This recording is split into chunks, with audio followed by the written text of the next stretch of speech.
Bah c'est parti. Salut François. Salut Gaël. Merci beaucoup de nous accueillir dans les logos de VF Prod. C'est ça. On va plonger dans cette aventure, dans ton parcours.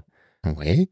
Moi, j'ai vraiment eu un coup de cœur sur la première et la dernière fois qu'on s'est rencontrés. Ok. Tu m'as parlé de 2-3 petites choses. C'était des sujets qu'on n'avait pas encore abordés sur Aventure Humaine. Ok. Donc, je t'ai tout de suite tendu le micro pour parler de ce parcours. On va mettre des mots, on va mettre des émotions, je pense, là-dessus. Et ça sera intéressant pour les auditeurs qui sont peut-être déjà un petit peu dans ce mood. Donc ça pourra peut-être sûrement leur apporter un peu un autre éclairage, des possibilités. Avant de plonger, est-ce que tu peux te présenter en quelques mots? Ouais, en quelques mots. Je m'appelle François Veillon. On est ici chez VF Prod à Plérin, donc juste à côté de Saint-Brieuc. Je fais ça depuis fin 2020 maintenant. Et pour me présenter peut-être de manière plus humaine, je suis marié, j'ai 4 enfants. C'est une part la part la plus importante de ma vie. C'est aussi ce qui m'a amené à faire ce changement, et je pense qu'on en parlera. Voilà, c'est une passion, hein, l'image que j'ai depuis tout petit, hein, les premières photos, je devais avoir entre 10-12 ans, quelque chose comme ça, et puis ça m'a jamais quitté, mais j'en avais jamais fait un métier avant, hein, le fameux syndrome de l'imposteur qui nous hante beaucoup. Mais voilà, j'ai fait plein de métiers sérieux, je me suis ennuyé dans certains, je me suis amusé dans d'autres. Et puis 2020, il y a eu une bascule et j'en suis là maintenant. Ok. T'as grandi en Bretagne? Oui, je suis breton. Je suis breton en pure souche, hein. Je suis du Morbihan, la petite mer. La campagne bretonne, Brignac, ça va pas parler à beaucoup de monde, quoique il y a un animateur célèbre qui vient de Brignac aussi, et ça a été très amusant de se rencontrer sur un événement et puis de se dire que quasiment au même âge, en fait, on était à quelques kilomètres de distance et on se retrouve près de 40 ans plus tard, donc c'était assez amusant. C'est qui? C'est Thierry Héon qui fait de l'animation beaucoup dans le sport, le tennis. Intramuros où on était il y a quelques jours, c'est lui qui anime les départs de course et puis après il fait des trucs énormes, vraiment beaucoup dans le sport au Stade de France, à Roland-Garros, tout, c'est impressionnant tout ce qu'il fait. Et voilà, on a la même coupe de cheveux et on vient du même village, donc c'est amusant. Donc voilà, j'ai grandi dans le Morbihan et puis après j'ai eu l'occasion d'habiter à Rennes, hein, pour les études, ou le semblant d'études, on va dire, que j'ai fait. Et puis les Côtes-d'Armor, un aller-retour encore en Ille-et-Vilaine et puis réinstallé ici depuis 2008 maintenant. Ok. Alors moi, j'avais retenu un chiffre. Je crois que j'avais jamais rencontré ou discuté avec quelqu'un qui manageait autant de personnes à un moment donné. Ouais, c'est ça. C'est plusieurs centaines de personnes qui étaient par moment dans mes équipes. Quand il y a autant de monde qui a ton numéro de téléphone, c'est un vrai problème pour la vie quotidienne. C'est aussi ce qui m'a fait changer, parce que autant j'ai été dans un travail extrêmement stimulant intellectuellement en tout cas, que c'était prenant tous les jours. Il n'y avait pas de vacances, il n'y a pas de week-end, donc c'est vraiment du non-stop. Ça s'apprend de manager autant de monde. Moi j'ai appris sur le tas, hein. J'ai pas de formation là-dessus. Et comment tu arrives, donc je comprends qu'il y a pas eu de grandes écoles, il y a pas eu d'école de commerce, le parcours qu'on imagine. Comment tu arrives à monter les échelons? Dans quel milieu tu arrives? Tu travailles dans l'industrie? Je travaille dans l'énergie en fait. Dans l'énergie, c'est mon retour ici après donc la séparation avec la mère de mon fils aîné. Elle revient s'installer ici, moi je reviens là. Il faut travailler assez rapidement, donc le parcours assez classique, hein, on fait de l'intérim, on trouve les premiers jobs. J'ai travaillé évidemment dans l'agroalimentaire. Je pense que tout le monde a travaillé dans l'agroalimentaire à un moment ou à un autre. En Bretagne, c'est obligatoire. C'est un bon apprentissage aussi d'être passé par là. Et puis je tombe sur une petite annonce pour aller relever des compteurs électriques, un travail en autonomie toute la journée, tout seul, tu fais ta tournée, exactement ce qui me correspond et ce qui me convient à ce moment-là. Et très rapidement, en fait, il y a un changement de chef d'équipe. Je prends sa place parce que la direction me sent la capacité de le faire.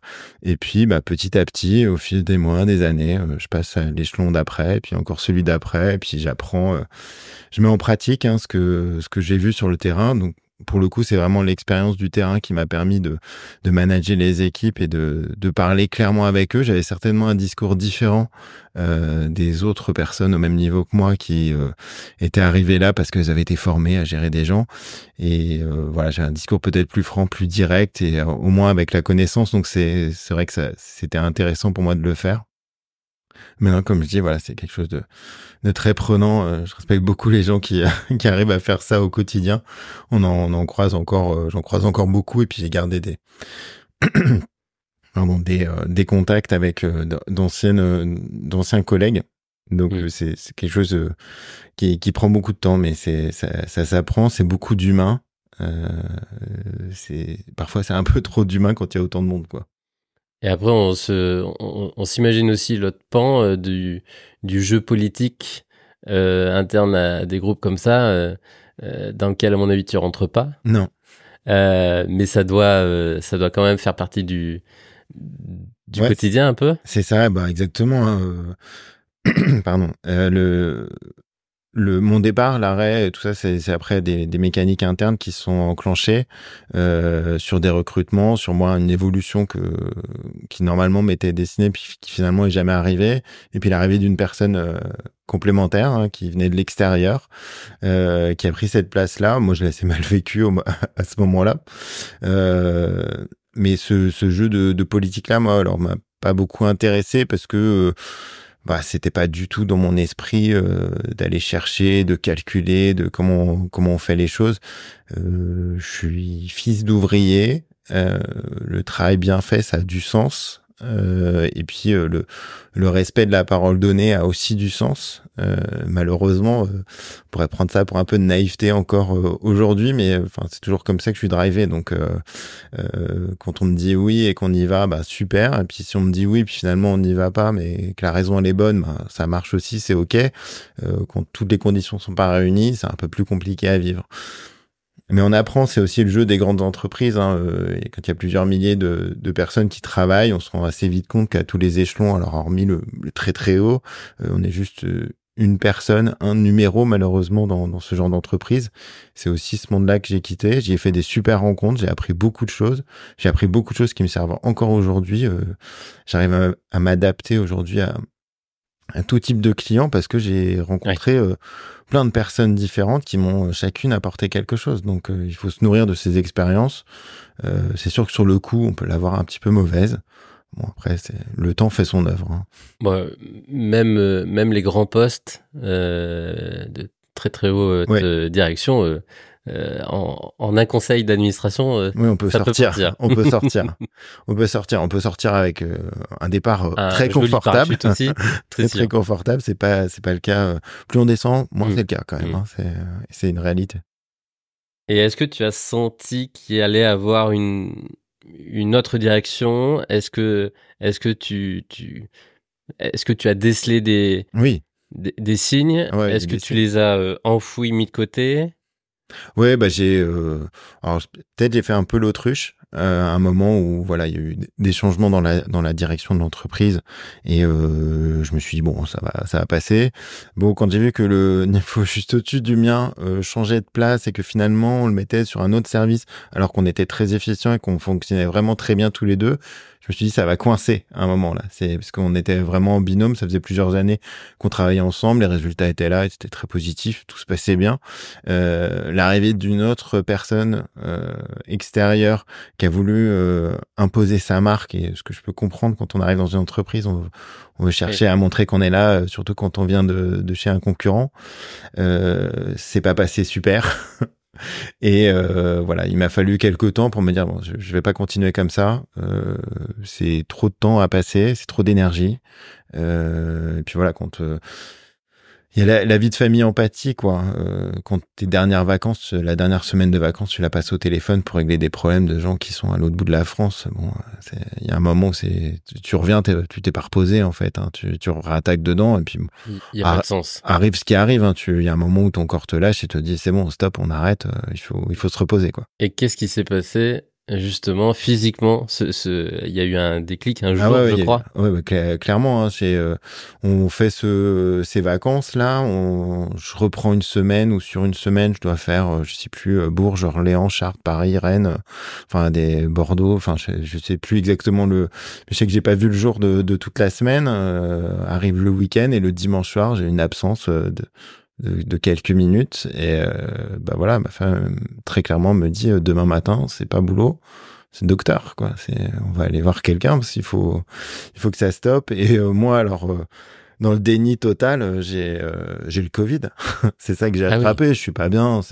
Je me sentais pas super en forme. Ça doit être le Covid. Le médecin, il a éclaté de rire, hein. Il m'a dit non, c'est pas un Covid, là. Vous êtes en surmenage. Donc là, on est en printemps 2020. On est juste après les vacances d'été. Okay. On est vraiment au Rentrée retour 2020. des vacances d'été. Et voilà, le médecin, il me dit, on va vous arrêter un mois déjà.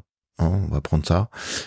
Pour moi, c'est le bout du monde. Parce que tu avais jamais. Ah, mais jamais. Fait. Je me suis jamais je vais travailler malade. Donc, culpabilité? Ah ouais, à fond. Pour tes équipes? Bah, pour moi, pour les équipes, pour les gens que tu laisses, voilà, tu penses qu'ils vont être complètement perdus, mais comment vont-ils faire sans moi demain? Alors que pas du tout. Ils vont se débrouiller, ils vont s'en sortir, ça va bien se passer.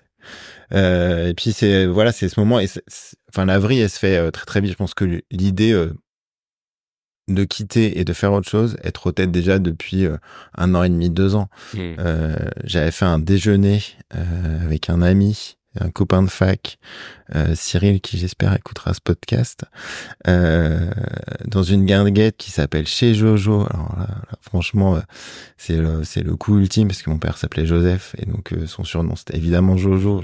On mange tous les deux chez Jojo. C'est incroyable cet endroit, sur les bords de Loire. Lui, ça fait déjà quelques années qu'il a monté son entreprise à Angers. Il fait de la vidéo, il fait du drone, il fait des trucs, il s'éclate. C'est le monsieur vidéo du secteur. Et on discute de ce qu'on aime et de ce que moi j'ai un petit peu en tête. Et très clairement, ce déjeuner, c'est le tournant, hein. C'est le truc qui me fait dire, il y a sûrement un truc à faire. Le côté geek avec les drones, évidemment, ça, c'est un truc qui revient très vite. Et puis voilà, donc cette idée-là, elle va cheminer. Évidemment, je me mets à en faire de plus en plus de la vidéo pour moi. J'ai un salaire confortable qui me permet pendant tout ce temps-là de m'acheter des jouets, et puis de m'amuser, de m'éclater. Et puis ça vient très très vite. Et au moment où je m'arrête, mais alors déjà je vais pas rester 107 ans à rien faire.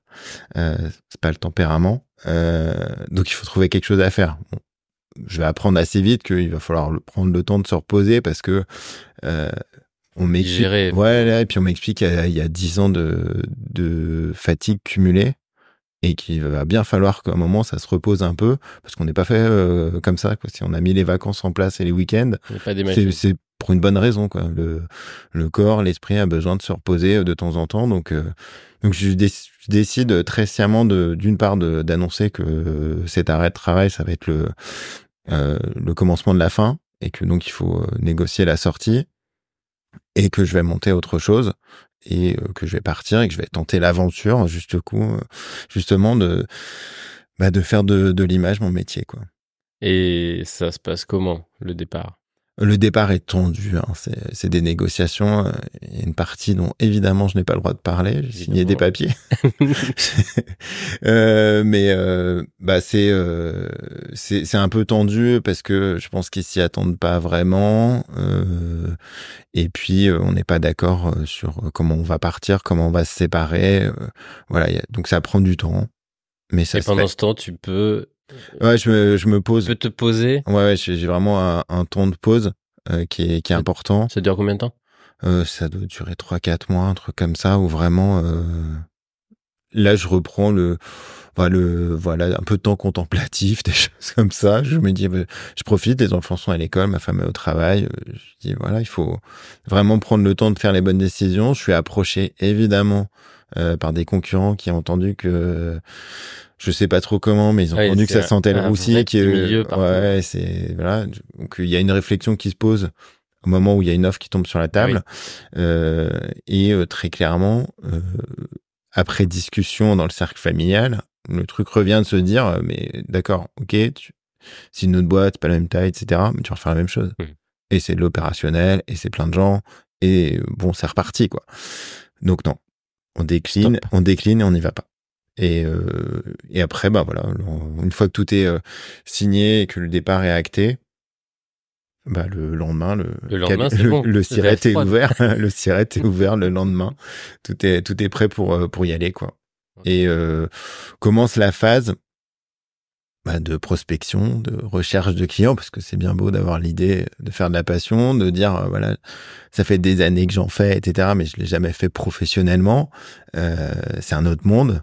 Il y a de la concurrence, donc il faut arriver sur le marché, et puis c'est un concurrent de plus qui arrive, donc on n'est pas accueilli à bras ouverts.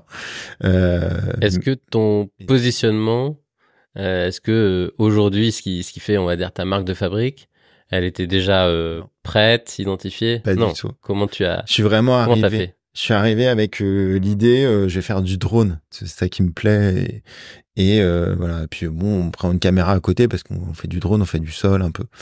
Et puis j'y vais comme ça. Donc je réponds à de la demande précise sur le drone en particulier. Tu t'étais formé en Ouais, j'ai une formation donc de télépilote avec licence, brevet, etc. Enfin tout ce qu'il faut encore aujourd'hui, hein, malgré les changements de réglementation. Beaucoup croient qu'on peut faire ce qu'on veut depuis le 1er janvier 2024. Bah c'est toujours pas le cas. Je vous encourage vraiment pas à le faire parce que ça coûte cher si vous faites attraper. Ça coûte même très très cher. Mais voilà, je pars là-dessus, je vais faire ça, je vais faire du drone, je fais des petits festivals locaux, je fais des fêtes, des présentations d'entreprises, déjà un petit peu de chantier, des choses comme ça. Et comment tu trouves ces je fais un peu de prospection, et puis c'est le bouche à oreille, le relationnel. Et du coup, tu en parles, tu te déplaces. Je me déplace, je fais des réseaux. Les portes. Des réseaux d'entreprises, beaucoup. Je m'inscris très très vite parce que justement sur la discussion avec Cyril dont je parlais tout à l'heure, il me dit voilà, le premier truc à faire et que lui il a pas fait quand il s'est lancé, c'est d'intégrer des réseaux d'entreprises. Et il dit ce qui m'explique, c'est que très clairement, s'il avait fait ça dès le début, il aurait gagné un an. Donc il me dit t'as négocié ton départ, t'as des sous pour te lancer.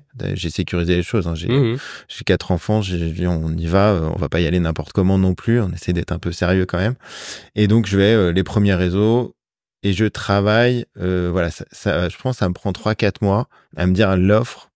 On est à côté. Il y a un truc qui va pas, et si je fais que ça, que du drone, ça va pas marcher, et ça va s'arrêter.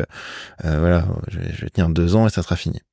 Donc, il faut réfléchir à comment est-ce que je peux améliorer ça, en tout cas changer l'offre et trouver quelque chose qui me plaît. Et puis petit à petit, ça se construit, quoi. C'est au fil des échanges avec plein de gens, avec des confrères, des consoeurs, avec des gens qui font des activités complètement autres. Avec l'appétence que j'ai sur d'autres sujets comme la com, enfin une partie de la com, il y a des choses que je sais faire, d'autres que je sais pas faire du tout, donc je la file aux copains. Mais c'est un travail il y a un cheminement en tout cas dans la création d'entreprise, la définition de l'offre. Oui, c'est du temps passé. J'aurais certainement pu en gagner plus. Maintenant, ça s'est construit comme ça, et puis finalement, ça s'est bien construit. Aujourd'hui, ça marche bien, donc tant mieux. Aujourd'hui, 3 ans après, les réseaux, il y en a surtout un, je pense. Ouais, alors je suis présent à différents endroits, mais effectivement, il y en a un en particulier, puisque je suis président du club Carbao de Saint-Brieuc.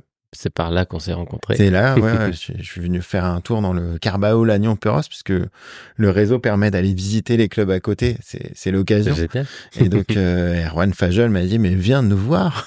Donc, Erwan qui m'accompagne d'ailleurs aujourd'hui sur sa partie conseil d'entreprise, c'est lui mon conseiller. Pilotage. Ouais. Exactement, du pilotage d'entreprise. Ça aussi, je l'ai voulu. Alors, je fais une aparté là-dessus, mais je l'ai voulu très tôt. Donc, avant, c'était quelqu'un d'autre, Frédéric Garcia, qui s'occupait de moi, et puis Frédéric a changé d'activité et désormais c'est avec Erwan que ça se passe.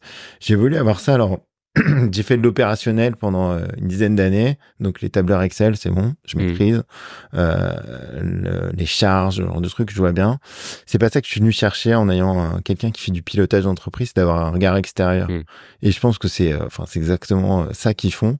C'est-à-dire, quand t'es chef d'entreprise, t'as la tête dans le guidon, tu fais ton activité, tu lâches pas. Sauf que, tu regardes pas les chiffres. Et moi, alors, très clairement, l'administratif, c'est plus mon truc.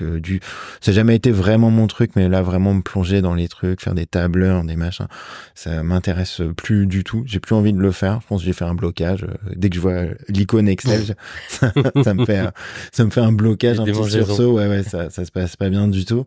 Et puis, tu avais l'habitude d'être tellement avec tout le monde en réunion, en échange, en interaction, que pour toi, c'est pas parce que tu es indépendant, solopreneur, que tu n'as pas le droit de constituer une petite équipe, quoi. C'est ça, d'être accompagné d'une part, et puis c'est ce qu'on va trouver beaucoup dans les réseaux d'entreprise, et c'est un discours qui revient très souvent, c'est de rompre la solitude du dirigeant ou de la dirigeante. C'est vrai que quand t'es lancé, c'est super de travailler pour soi, mais on travaille vraiment pour soi, et malheureusement, beaucoup travaillent tout seuls pour eux-mêmes, et ça, c'est un vrai sujet. Donc, on va pouvoir rompre cette solitude avec des groupes qui vont se constituer. Alors, il y en a plein, hein. Il y a énormément de réseaux, il y en a des dizaines, même plus que ça. Il faut trouver faut trouver l'endroit où on est bien. On est bien accueilli, où ça se passe bien, où les échanges sont top. Moi, je suis arrivé, donc, Cyril est aussi Carbao à Angers. Je crois même qu'il est président du Carbao d'Angers maintenant. On suit un parcours similaire. On a eu la même formation, visiblement. Bref, on s'y trouve bien. Et moi, je suis arrivé comme ça. Il m'a dit, tente Carbao, tu verras bien si ça te convient ou pas. J'ai été très bien accueilli tout de suite. Je suis arrivé la première fois, ils m'ont dit, le plus simple, c'est que tu prennes 20 minutes pour te présenter, puis après, on voit si on t'accepte dans notre club ou pas. Donc, je suis arrivé avec plein de jouets partout, des drones dans toute la salle. Donc, forcément, ça attire l'œil. Et puis, ils m'ont dit, viens, t'as l'air gentil, viens. Et puis, très vite, ils m'ont dit, mais tu gères les réseaux sociaux. Super, ce serait bien que tu t'occupes de ceux du club. Donc, j'ai commencé à faire ça. Et il y a un peu plus d'un an, Walter Bellon, celui qui est le fondateur, le boss, quoi. Hein, le boss, c'est big boss de Carbao France, vient à Saint-Brieuc sur une de nos réunions. On est dans une école juste à côté. On fait notre réunion du mercredi matin. Et il me dit, c'est bien les réseaux, ça marche et tout. Il me dit, de toute façon, après, tu vas faire président. Je dis, non, je vais pas faire président du truc. Il me dit, ça va se passer comme ça. Je le sens bien. Les choses se passent, le temps passe, et puis au moment où Virginie et Ronan décident de laisser la place, ils ont fait 2 fois 1 an, puis c'est bon pour eux, ils veulent passer à autre chose et puis revenir du côté plus cool de la table, c'est-à-dire t'es pas obligé d'animer toute la réunion. C'est vrai que dans le club là, assez naturellement, l'élection a été compliquée, j'étais le seul candidat. Donc, c'est vraiment, ça faisait un petit peu. Les candidats de toi-même? Des candidats de moi, j'ai été sollicité quand on m'a dit, mais tu veux pas? Allez. Vas-y, s'il te plaît. Monte sur l'estrade. Et donc, voilà, ça s'est fait comme ça. Et c'est top. On est un bon groupe. En plus, là, on a un groupe qui croît. Donc, on a plein de nouvelles personnes qui viennent nous rencontrer et des gens qui souhaitent adhérer, nous rejoindre avec plein de corps de métier très différents les uns des autres. On vient d'accueillir une commissaire de justice. Elle a passé du temps à nous expliquer ce qu'elle faisait. Et alors oui. Le métier huissier, commissaire, on le voit un peu de loin, puis on en a un peu peur. Hein, c'est quelque chose d'inscrit quand même dans la mentalité. Là, très clairement, elle nous a montré tout ce qu'elle pouvait apporter aux entreprises, et je pense que ça a fait tilt à tout le groupe. C'est te dire mais ça, elle peut apporter une solution très claire à ça. On a un déménageur. Souvent pour des gros problèmes. Ouais, pour des gros problèmes. Ouais, c'est quand on commence à faire appel à eux, c'est que ça va plus. Hein. Donc c'est vraiment intéressant de plonger dans cet autre métier-là que je connaissais que de loin.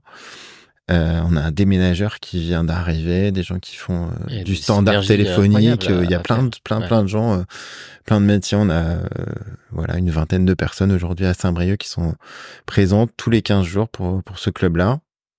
Et puis à côté de ça, ben, je suis aussi présent dans des rencontres dirigeants plus libres. C'est-à-dire on n'est pas en club fermé avec une non-concurrence à l'intérieur et qui m'amène à rencontrer aussi plein d'autres personnes un peu partout.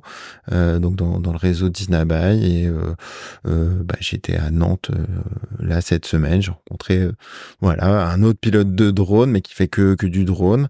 Et puis d'autres, des gens touchants, des gens avec des histoires, des gens qui ont leur activité, des associations à côté. Enfin, c'est vraiment plein de parcours de vie super intéressants. C'est beaucoup de rencontres en tout cas.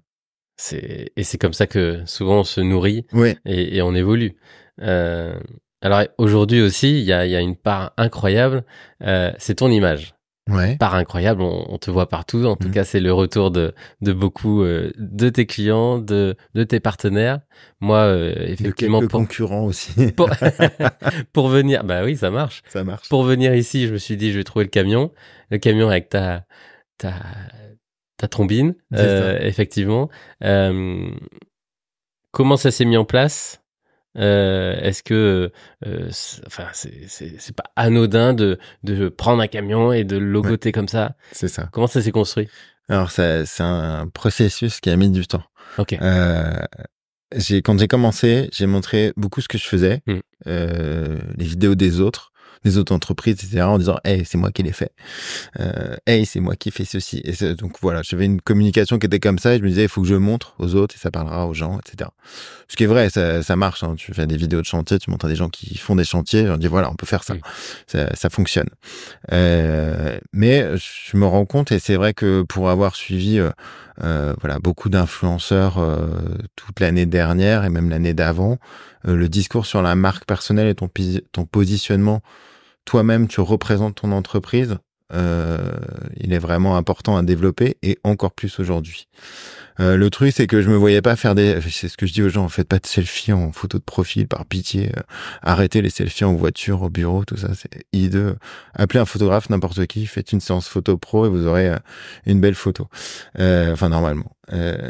Et donc, j'avais personne, en fait, pour vraiment me prendre en photo dans un cadre vraiment professionnel.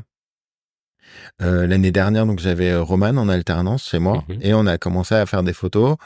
Elle a changé de voie entre-temps. Elle s'est décidé qu'elle allait s'orienter vers autre chose. Mais toute cette année où elle a été là, j'ai dit c'est l'occasion. J'ai quelqu'un qui maîtrise la photo, faisant des photos. Et puis on a dû commencer vraiment à le faire.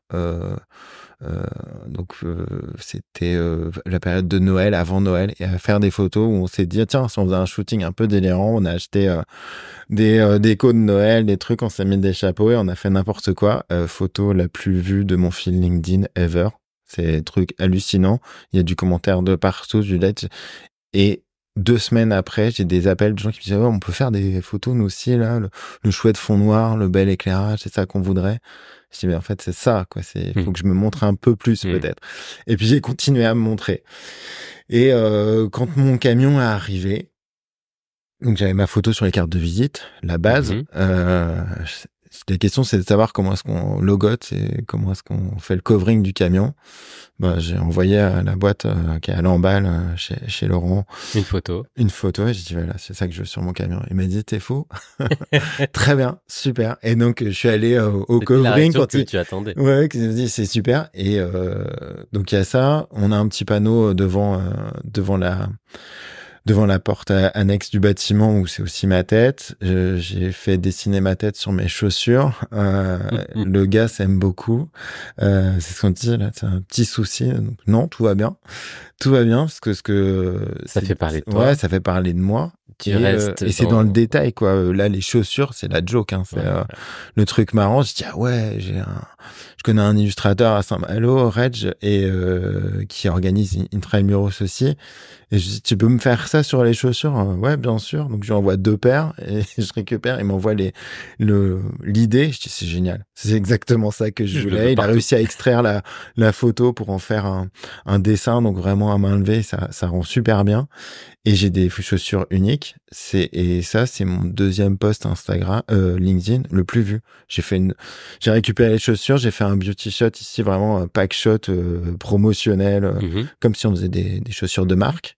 Et je l'ai balancé sur LinkedIn et tout le monde a liké. Il est dingue. C'est super. Eh oui. Et moi, j'ai trouvé ça génial comme réaction. Donc, et puis quand je vais sur des événements, les gens, ils regardent et maintenant, ils me demandent si j'ai mis mes chaussures. Ouais, c'est bon, le job est fait, quoi. Donc, c'est comme ça qu'on se fait connaître, qu'on se fait voir. Effectivement, faut passer la barrière, hein. Je crois que le truc que j'entends le plus chaque semaine et encore ce matin, c'est je suis pas photogénique et je suis pas à l'aise devant l'objectif. Ouais, personne. Enfin, si. Personne, c'est comme dans le podcast. Jean Dujardin, il est ultra à l'aise. Il y a pas de souci. Mais c'est son job. Les gens sont pas à l'aise. C'est normal. Mon boulot, moi, c'est d'avoir ce mouvement des épaules qui s'abaissent pour sentir qu'on se décontracte un petit peu. Et ça y est, on va pouvoir avancer, on va pouvoir faire quelque chose. Il y a des séances photos qui sont en 10 minutes et il y a des séances photos qui sont en 1 heure. Ça va dépendre. Et des fois même en 1 heure, on n'a pas vraiment l'image qu'on voudrait. Et pour certains, alors ça va très très vite. En 2 mots, pouf, il pose et c'est parti. Et on a exactement les images qu'il faut. Pour d'autres, c'est beaucoup plus compliqué. Je le comprends, hein. Moi, j'ai été longtemps comme ça et c'est certainement pour ça que j'ai pris beaucoup de photos parce que c'est une position très confortable derrière l'appareil. Devant, je pense que Ewen pourra en témoigner sur certaines prises quand on réalise nos vidéos ici. Certaines, ça se passe bien. D'autres, il faut faire vraiment, vraiment beaucoup de prises pour y arriver. Il suffit de buter sur un mot, une expression. Finalement, c'est pas vraiment ça que je voulais dire. Ça peut être une catastrophe. Et puis, faut reprendre parce qu'il va bien falloir la sortir quand même. Mais c'est vrai que c'est une position facile derrière la caméra. Je comprends. Maintenant, ouais, je suis présent. On voit ma tête. C'est aussi une autre partie du boulot qu'on a entamé en fin d'année dernière, de développer des vidéos marques personnelles. Et je pense qu'il y a un moment, voilà, cet adage anglais qu'on voit beaucoup dans le marketing, le don't tell, just show. C'est très vrai. Donc, on arrête d'en parler, on montre le bon exemple, on fait les choses et on dit voilà, ça va pouvoir donner ça si vous travaillez pour nous. Et les retours que j'ai sont très positifs. Il y a beaucoup d'interactions. On l'a fait là il y a pas très longtemps pour Ulrich qui est donc expert en logistique et supply chain. C'est pas sexy si sexy que ça. Ouais, ça tu te dis comment est-ce qu'on va pouvoir tourner ça. Donc il a fait son texte. L'humain derrière. Ouais, c'est ça et on s'est mis en interaction quand il est venu ici. Les premières prises, c'est les premières prises, c'est normal. On les laisse, ça fait un bêtisier, c'est chouette. Non, on garde comme ça fait un bêtisier, oui. C'est toujours un making of. C'est toujours marrant de la voir et puis on peut le ressortir, ça fait une autre publication qui peut être rigolote et bien partagée. Et puis on s'est mis, encore en mode, c'est quelque chose qui marche très bien, on se met en mode de discussion tous les deux. Et puis quand je sens que ça y est, qu'il a l'énergie pour y aller, là on l'a refait. Et la première qu'il a refait, où vraiment il se présente, il est impulsif, ça y va. Là, il l'a mis sur ses réseaux, il fait un engagement de fou dessus. C'est génial, ça marche, quoi. C'est exactement ça. Donc, ce qui est top, c'est je le fais pour moi. Les clients le font et utilisent les vidéos qu'on produit pour eux, et ils ont des bons retours. Donc, du coup, ils nous recommandent. Et puis, on met en place une chaîne de recommandations qui est pour l'instant vertueuse. Est-ce que du coup, c'est parce que tu as cette longue expérience dans l'industrie, énergie, bâtiment, chantier, vraiment opérationnel, que aujourd'hui ce sont principalement ce type de clients que tu accompagnes ou que tu comprends, que tu arrives à faire switcher, on va dire, sur cette prise de parole, sur cette communication et visibilité? Ouais, alors c'est vrai que j'ai des expériences vraiment multiples. Sur ce type de personnes qui font du coaching, de l'accompagnement en entreprise, de la gestion logistique, des choses, on va se dire c'est pas fun, du RH ou des choses comme ça. Ouais, c'est pas fun, mais il faut trouver le bon moyen d'en parler. Donc oui, j'en ai côtoyé beaucoup. Donc j'arrive à adapter le discours et à faire en sorte que ça se débloque à un moment ou à un autre. Maintenant, s'adapter. Alors c'est vrai qu'après, quand je suis avec des coachs fitness, bien-être, tu vois, c'est plus facile. S'ils ont déjà dans une dynamique de communication, on est lifestyle, c'est cool, yeah. C'est peut-être un peu plus facile. Maintenant, il faut aussi réussir et du coup, faut à peut-être les faire tempérer l'inverse. un petit peu, dire Ouais. alors là, ça part trop. Faut aller sur du sérieux. Faut aller sur un peu de sérieux. Mais oui, l'adaptation, de toute façon, elle est au cœur c'est au cœur de notre métier. On fait des vidéos pour tout type d'entreprise. Aujourd'hui, je travaille avec des solopreneurs et demain, je travaille avec Cifas sur un chantier énorme à côté de Nanterre. C'est pas la même approche. Il faut vraiment s'adapter à ça et c'est pas les mêmes attentes non plus. Et donc ta région, oui, ton terrain de jeu, pardon, il est grand. C'est le monde. C'est le monde. Non, alors c'est effectivement Bretagne, Pays de la Loire majoritairement. Et après, on est amené sur des gros chantiers à aller Île-de-France, Paris, Saint-Brieuc, c'est la banlieue parisienne maintenant. C'est 2 heures de TGV, t'es au cœur de Paris, donc on met parfois moins de temps que des gens ton qui habitent. matos, tu dois réserver plusieurs. Non, ça va parce qu'on a. Alors, j'ai un set vraiment portable, 2 sacs à dos et on peut y aller. Enfin, 2 sacs à dos, je m'entends. 2 gros sacs à dos, des sacs vraiment spécifiques pour le tournage vidéo. Il y a que vraiment si on doit emmener les trépieds et tout, là, c'est plus compliqué. À partir du moment où c'est accessible en train, c'est gérable. Justement, le matos, donc c'est une part d'investissement importante. Ouais. Comment tu fais pour peut-être maintenir une certaine qualité mise à jour tous les ans et te former au prochain matos?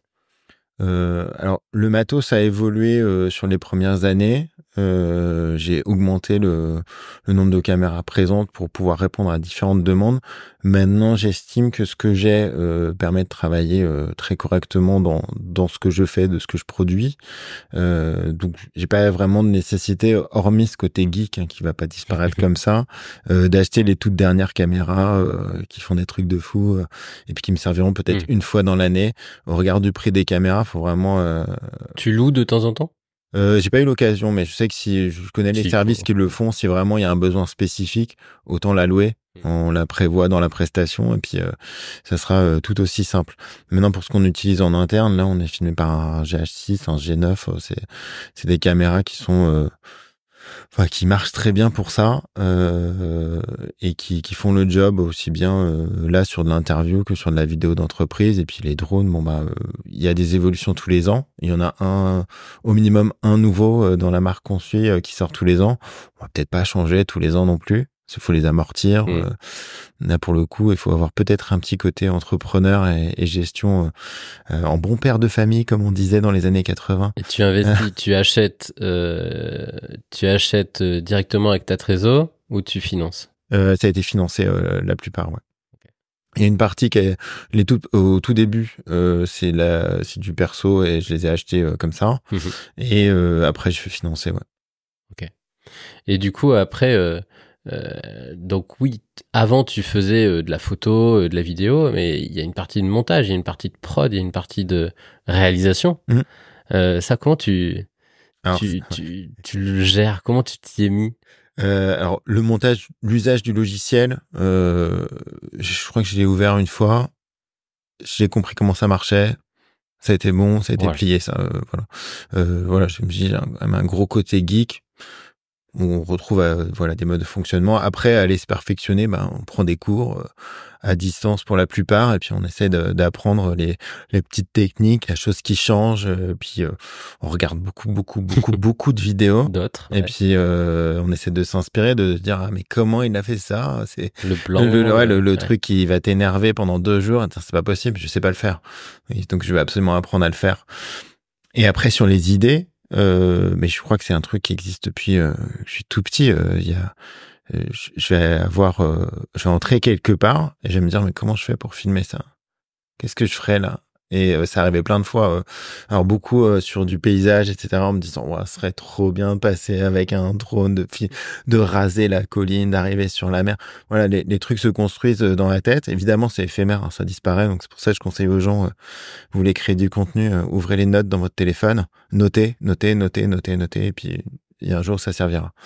Donc, mais ouais, c'est plus de l'inspi. Puis après, je suis cinéphile aussi depuis toujours. Et à force d'avoir regardé, alors attention, sans prétention aucune sur aucune comparaison possible d'ailleurs, mais on va chercher son inspiration dans tout ce qui a été fait par les grands réalisateurs, les grandes réalisatrices. Et c'est comme ça qu'on apprend. Hein. C'est à force de regarder. Pour la photo, c'est pareil. C'est en regardant les photos, alors on a plein dans le bureau, mais de l'agence Magnum, par exemple, tout ce qui a été shooté, des photos qui vous ont marqué dans l'histoire de la photographie. Je pense là le clown triste que j'ai dans le bureau derrière son chapiteau en train de fumer sa cigarette. Enfin, l'image, elle est tellement je me dis, mais c'est pas possible, c'est un clown, il doit être rigolo. Bah non, là, il se marre pas du tout. Et elle est incroyable, cette image. C'est crade en plus, c'est mouillé. Voilà, ça ressort quelque chose. Il y a plein d'images qui ont marqué l'histoire de la photographie et tu te dis, waouh, mais comment ça a été fait? Alors, c'est beaucoup des instants. Et puis, certaines sont construites, et ça demande du travail. Donc là aussi, formation. Je suis arrivé, je faisais des photos pour moi, des choses qui me plaisaient. Il y a un moment où il faut faire la bascule entre ce qui me plaît et ce qui va plaire, ce qui va servir surtout aux clients. Quand tu t'adresses aux professionnels, faire ce qui plaît, c'est super. Il faut que ça leur serve à quelque chose. C'est ce que je leur dis. Ah ouais, c'est ce que je leur dis à tous. Vous voulez faire une vidéo, c'est génial. Ils veulent tous faire des vidéos. Ils savent pas pourquoi. Des fois, le brief s'arrête à cette phrase. J'ai envie d'une vidéo pour ma boîte. Fin du brief. C'est bon, d'accord, mais pour faire quoi? Pour montrer quoi? Tu veux parler de quoi? À quoi elle va te servir? Alors, des fois, c'est juste pour se faire plaisir. Ils ont envie de faire une vidéo de leur entreprise. Génial, ça m'est arrivé d'en faire. C'est super, T'es libre à 100%. Et au moins, tu le sais. Tu sais le début. Et puis, au final, quand tu creuses sur certains, bah, ils vont te dire, ah ben oui, mais c'est parce que j'aimerais que l'image de l'entreprise soit un peu plus cool en ligne, etc. Parce qu'on va lancer des recrutements. Voilà, ok, il y a une idée de marque employeur derrière, et on va aller chercher, on va creuser.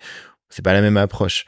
Donc tout ça s'apprend. S'adapter vraiment à ce qui est attendu. Donc ce que je leur dis, c'est si tu fais une vidéo, tu payes une vidéo, si elle est vue par personne ou juste tes amis, c'est super. Moi, je suis très content, mais elle va te servir à rien dans ton business. Donc on essaie d'être pragmatique aussi là-dessus. C'est moins funky, mais il faut avoir aussi conscience des réalités. Faire une vidéo pour en faire une, pour une entreprise, ça sert pas à grand-chose, quoi. Et tu aurais eu du coup à avoir une certaine récurrence, à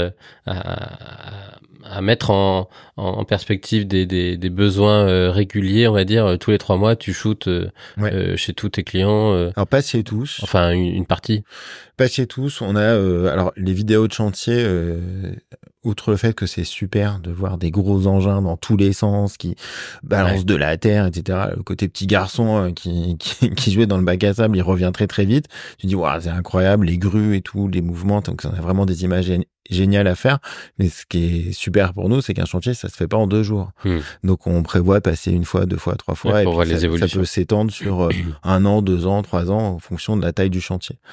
Donc sur ce type de projet vidéo là, on sait qu'on a de la récurrence et qu'on va avoir de la durée, et en général une vidéo de chantier, une fois qu'elle sort, nous en amène une autre, etc., parce que l'autre a vu que telle boîte avait fait sortir sa vidéo et ça leur plaît. C'est des bons supports de communication et eux ils s'en servent après derrière. Et voilà, une société pour laquelle on travaille, c'est systématique, chaque chantier est filmé. Ça fait partie du process. Ils l'incluent dans leur coût.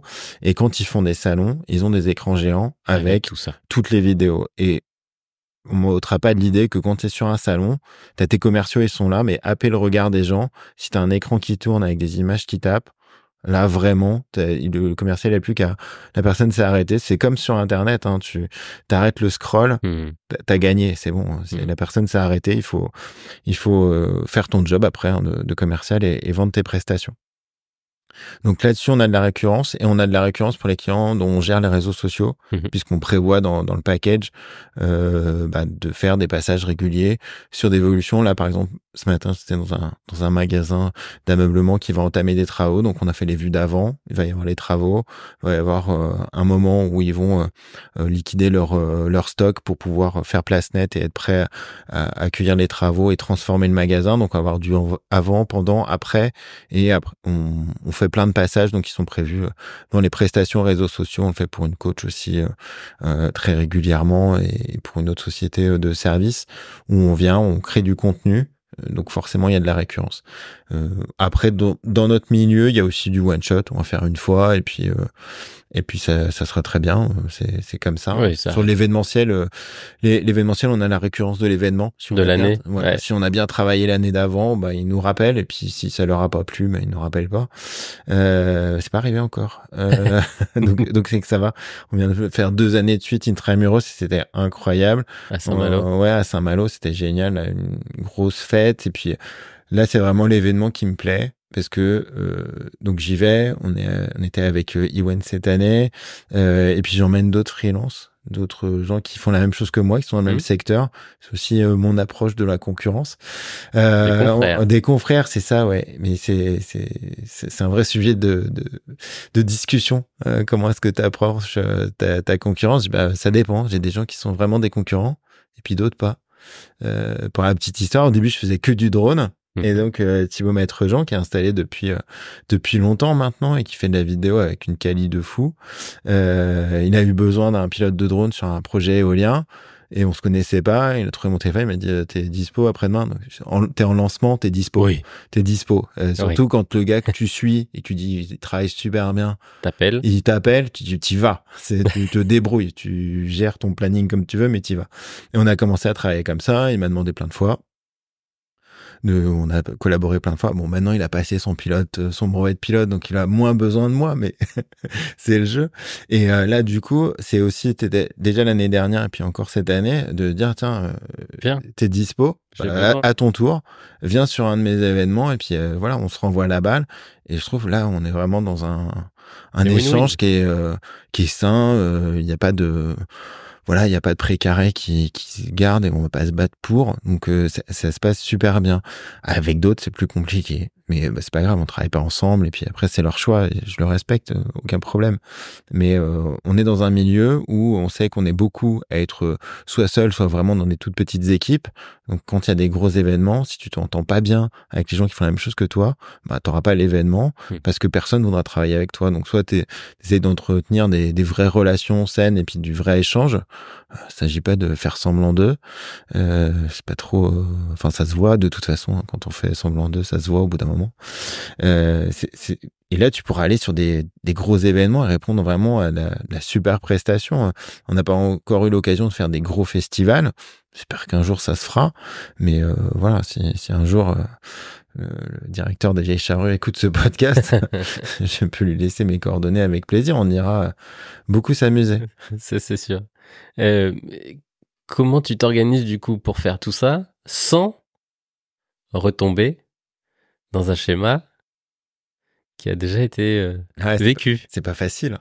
Ouais, je cache pas que la première année, les 2 premières années, j'y suis allé vraiment au taquet du taquet. Et là, pour le coup, le message, le boomerang est revenu très très vite, en me disant, écoute, t'es gentil. Mais c'est le truc quand même, c'était que tu devais être un peu plus présent, donc ça serait bien, et puis au moins qu'on puisse s'organiser. Donc ça a mis du temps, et aujourd'hui, voilà, j'arrive à maîtriser ça. Alors forcément, ma femme a aussi un métier prenant, elle est soignante, donc elle travaille un week-end sur 2, donc on jongle avec des plannings très sympathiques. On a le planning de nos boulots respectifs, notre planning commun, puis voilà, on essaie de jongler avec tout ça, et avec les enfants, les grands-parents, les gardes, les babysitters, etc. Mais c'est un truc. Après, elle comprend aussi que quand il y a des gros événements, il faut s'organiser parce qu'on peut pas ne pas y être. Mais réserver du temps à la famille, c'est devenu, il a fallu le remettre dans le schéma de fonctionnement. Et aujourd'hui, je pense qu'on y est. Après, sur l'organisation de l'entreprise, Oui. Très clairement. Ewen, il travaille 4 jours par semaine quand il vient ici. Je veux que ce soit le rythme de l'entreprise. On est beaucoup plus efficient à faire ça. Enfin, c'est mon avis. Après, les gens le partagent pas. Le présentéisme, pour avoir vécu dans des grandes entreprises, c'est autant un fléau que l'absentéisme. Les gens qui viennent au bureau et puis ils sont là, mais ils ont rien à faire. Donc ils passent du temps sur Candy Crush ou à regarder des sites internet ou à passer sur Facebook. Ça sert à rien du tout. Autant qu'ils soient là une journée de moins, qu'ils soient plus efficaces, plus concentrés. On s'en rend bien compte. L'efficacité, si des grands groupes comme LDLC ont réussi à le mettre en place et qu'aujourd'hui ça fasse partie de leur politique entreprise. Et quand tu vois les reportages sur eux, les salariés qui disent si c'était autrement, bah je resterai pas, et si je devais partir de cette entreprise-là, si la suivante elle propose pas ça, j'irai pas. Le turnover il disparaît, enfin il réduit de manière extrêmement importante, et ta productivité elle bondit. Super. Ceux qui veulent pas faire ça, qui disent oh bah non, vous avez rien compris, vous avez essayé, vous verrez bien. Je pense que c'est pas mal, et si beaucoup le font, c'est quand même qu'il y a une raison. Donc, je me suis dit si on le fait dès le début, même à petite échelle, ben moi l'habitude sera prise. Et du coup, toi, moi, non, je fais pas du 4 jours. Je fais pas 4 jours, j'en fais 5, 6, 7, 8. il y a 8 jours. 8 en 7? Il y a 8 sur... non, ça dépend des semaines. On a de la saisonnalité dans l'activité, donc je sais qu'il y a une partie de l'année où c'est plus compliqué, et puis d'autres où on est quand même beaucoup plus cool. Donc il faut réussir à lisser ça sur le temps. Maintenant, c'est aussi... Maintenant que c'est lancé et que ça marche, c'est aussi gérer le planning en disant voilà, bah, demain, je serai pas là en fait. Je vais rester à la maison, on est mercredi. Voilà, il y a Club Dorothée. Enfin, il y a plus maintenant, mais c'est triste. Et voilà, je m'occupe des enfants, on va faire une balade, on va faire un tour, on fait quelque chose. Donc on arrive à trouver du temps en dehors aussi, parce que ma femme a pas des jours, enfin elle n'est pas là tous les week-ends, il y a des week-ends où elle travaille, donc forcément il y a des jours de repos qui vont tomber en semaine. Si ça tombe sur un mercredi et qu'on arrive à se caler tous les deux, et c'est banco, on est plutôt... Donc normalement le mercredi tu fais pas Bah mercredi c'est Carvao, hein. C'est Carvao, un mercredi sur deux. Un mercredi sur deux. Un mercredi sur deux, mais après oui, c'est pas tous les mercredis, mais c'est ça se gère quoi. Quand tout est fait, que tout a avancé, je pense qu'il faut prendre ce temps-là, accepter de le prendre. Et puis, se poser, ben, c'est être plus productif le lendemain. Ouais. Ça marche très très bien. Si t'as une nuit où t'as pas bien dormi, comme cette nuit par exemple, la météo était capricieuse en Bretagne, la journée est plus compliquée. Donc c'est vrai pour tout. Donc podcast. Donc podcast aujourd'hui. Je sais pas si c'était le meilleur jour, j'avais une présentation avant. J'ai ramé un peu aujourd'hui. Ça arrive. Et justement parce que donc tu te déplaces beaucoup, tu dois aller et capturer de l'image. Est-ce qu'il y a des moments où tu le fais, il y a des moments où tu fais vraiment de la prod? Est-ce que tu fais encore de la prod? Alors, ouais, sur une semaine type, comment tu gères ça? C'est assez compliqué parce qu'on est quand même tributaire de la météo quasi en permanence.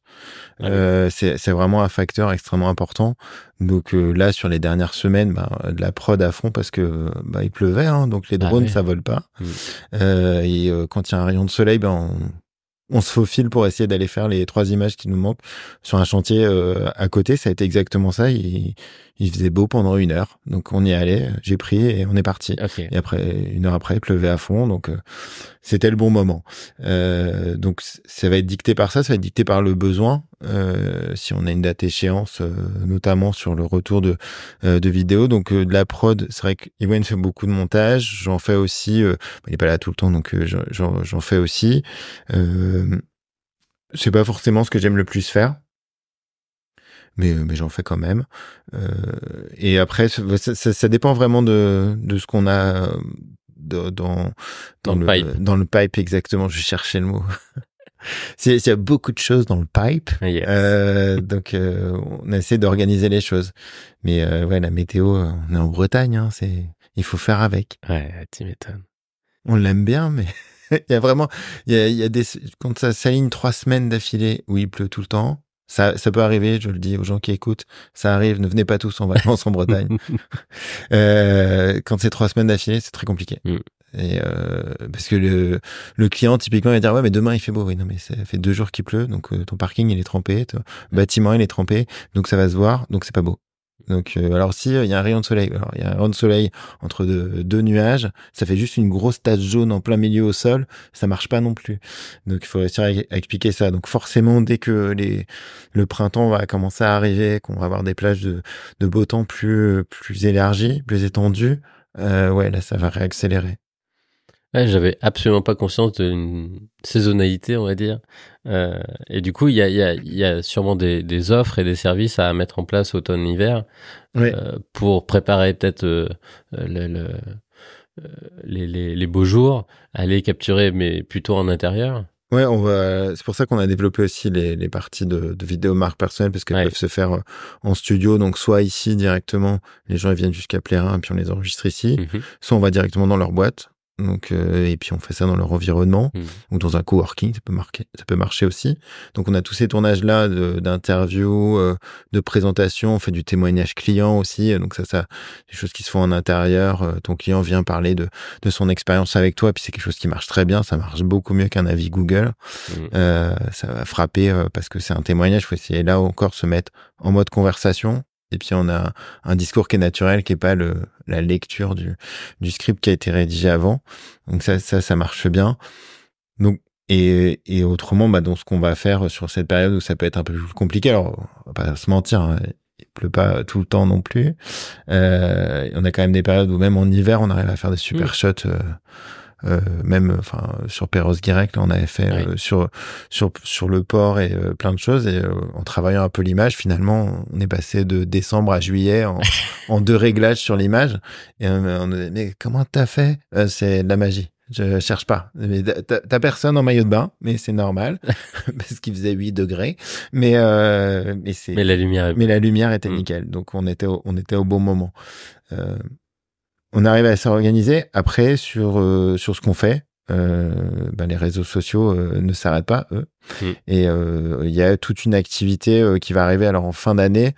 On essaie d'anticiper un peu avec les entreprises qui souhaitent le faire, qui est la fameuse vidéo de vœux. Sauf que quand toutes les entreprises se disent le 17 décembre, tiens, et si on faisait une vidéo de vœux? Janvier. Ouais, bien sûr, ouais, on va faire ça. Et le temps de mobiliser l'équipe, il y a 30 salariés à filmer qui vont faire ouais, bonne année, super. J'ai dit non, faut essayer de trouver un truc quand même où le temps d'y réfléchir, de l'écrire, de faire en sorte que ce soit sympa, de faire une première version. Est-ce que ça vous plaît pas? L'année dernière, pour une société de service, on a sorti une première version et finale, on n'était pas vraiment, c'était pas fou. Donc on a refait, donc on a repris des plans, on a refait des choses. Donc tout ça demande un petit peu de temps, et c'est aussi le décalage qu'on peut avoir entre la vision qu'a la dirigeante ou le dirigeant d'entreprise, de ce qu'il veut obtenir et de ce qu'on lui délivre. Des fois il y a un delta, et il faut pouvoir le compenser et s'adapter encore à ce format à délivrer. Mais oui, il y a les marronniers, on appelle ça dans l'information.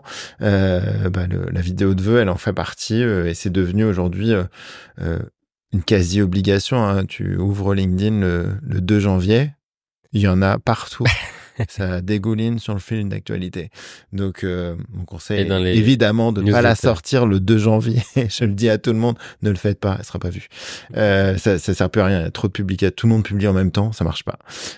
Et ça, c'est un vrai sujet. Trouver le bon moment pour publier et que ce soit vu et que ça apporte un vrai message. Certains partent dans des délires, donc ça peut être assez cool à suivre aussi. Ouais, je pense que vous êtes absolument pas des freins là-dessus. Jusqu'où tu veux aller avec VF Prod? Est-ce que tu vois une croissance, un développement et avoir un peu plus de personnes, on va dire, à manager, ou est-ce que ce côté artisanal et du coup refuser des sujets, refuser des clients, c'est où est-ce que tu vas équilibrer tout ça? Alors, je pense que oui, manager plus de personnes, mais moins qu'avant, parce que ce serait pas possible. Oui, c'est quelque chose que je vois sur un horizon à 5 ans. Pour l'avoir expérimenté dans un groupe d'intelligence collective, oui, c'est vers quoi je tends. Pour développer la créativité, pour aller chercher plus de choses. Maintenant, il y a vraiment des limites en termes de nombre de personnes aussi. Je restais sur une entreprise de taille réduite. Voilà, s'il y a TPE, 5-6 personnes, ce sera formidable. Formidable. Déjà, ça sera beaucoup. Donc, on verra, mais il y a du temps. Il y a du temps pour faire les choses, mais c'est possible, bien sûr. Ça nécessitera peut-être de déménager. Oui. Là, à 2, ça passe. 3, je pense qu'on est encore bien. Après, ça va être compliqué vite. Donc, tout ça se réfléchit effectivement. Et puis, à voir si on a du fun à le faire ou pas. Oui. S'il n'y a pas, il n'y a aucune raison d'y aller complètement, quoi.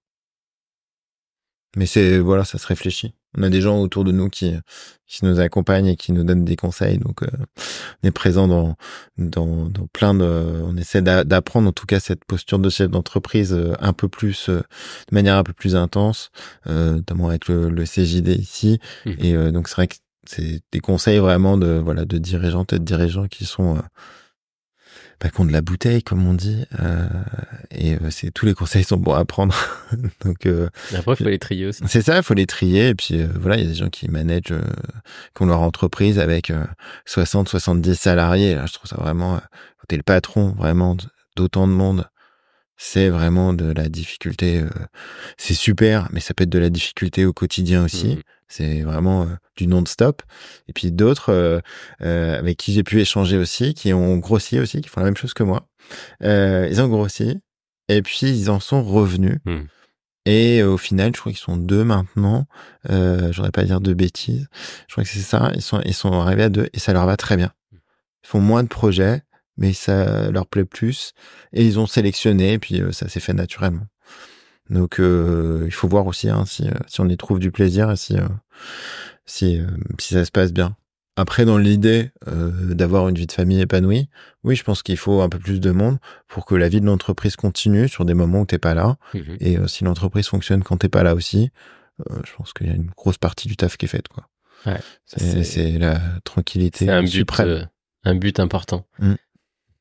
Comment du coup est-ce que tu as des moments pour toi réservés pour toi, je sais pas, pour des passions, des hobbies, des rendez-vous avec toi-même en dehors du coup de ces 2 pans importants, familial et pro? Ouais. Alors le rendez-vous avec moi-même, c'est très amusant. Ça sera un petit clin d'œil à Marie-Aimée Kirofo qui fait ça, le rendez-vous avec moi-même avec M'_AIME. Ouais. Et c'est génial ce qui est fait. Donc j'ai déjà fait des rendez-vous avec moi-même avec Marie-Aimée. Okay. Et c'est top, un moment de détente. Voilà, faut lâcher prise et tout se passe bien. Mais après dans le quotidien, je pense que sur chaque déplacement que je fais, et alors beaucoup à Paris, je m'octroie toujours plusieurs heures où je vais déambuler, j'adore ça, dans la ville, de nuit de préférence, avec un appareil photo, évidemment. Mais c'est vraiment le moment où je fais, là, je crois que j'ai regardé l'autre jour, je dois avoir 4 ou 5 000 clichés. Et il y en a aucun de sorti parce que je les garde que pour moi. Je me suis dit c'est dommage quand même. J'ai commencé à en trier, j'en vais en publier peut-être quand même quelques-uns, essayer de voir si ça plaît. J'en ai quelques-uns qui sont sympas, je pense. Donc c'est ces moments-là avec moi-même, c'est vraiment tout seul. Les déambulations, c'est quelque chose que j'aime bien. Et puis même si ça se voit pas trop, je fais un petit peu de sport en salle. Et c'est un moment que j'aime bien aussi, mais voilà, sur les sports on pousse de la fonte, quoi. Donc c'est ça qui m'amuse, de pousser le plus lourd possible. Je suis pas sûr que ce soit très bon pour la ligne, mais c'est ce que j'aime bien faire en tout cas. Donc c'est ces quelques moments-là, et puis après on a tout. Enfin, les balades ici, elles sont, c'est exceptionnel. On est dans un cadre de vie. Moi, j'habite en pleine campagne. On a accès à la forêt immédiatement, le canal de Nantes à Brest, à plein de trucs, des endroits incroyables à découvrir. Et puis, on a toute la côte. Enfin, on habite sur un lieu de vacances, donc c'est quand même extraordinaire. On est chanceux. C'est ça. Ouais, on a fait en sorte. Ouais, on a fait en sorte. Moi, j'ai jamais quitté la Bretagne. Je conçois pas qu'il y ait des gens qui habitent ailleurs. Je sais pas, ça me semble bizarre, mais pourquoi pas.